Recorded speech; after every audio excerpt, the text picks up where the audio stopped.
কিভাবে রাগ কমাতে হয় আল্লাহ রাসূল সাল্লাল্লাহু আলাইহি ওয়াসাল্লাম এটাও শিখাই দিয়েছে। 4টা পদ্ধতি শিখালেন রাগ কমানোর। টিপস নাম্বার 1, রাগ কমানোর দোয়া।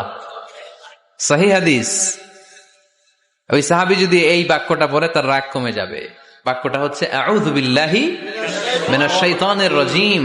বিতাড়িত শয়তানের কাছ থেকে আল্লাহর কাছে পানাহ চাচ্ছি, প্রোটেকশন চাচ্ছি। বলতে দেরি, রাগ থামতে দেরি হবে না।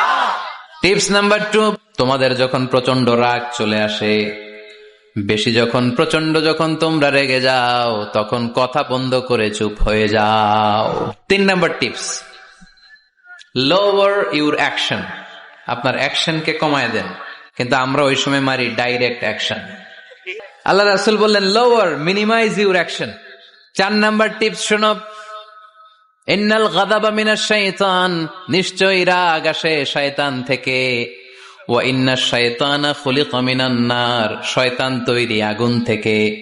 ওয়া ইন্নান নারা তুতফাউ বিল মা, আগুন নিবানো হয় পানি দিয়ে। ফাইদা গাদিবা আহাদুকুম ফালিয়াতাওয়াদ্দা, তাই কারো যখন রাগ খুব বেড়ে যায় সে যেন ঠান্ডা পানি দিয়ে ওযু করে।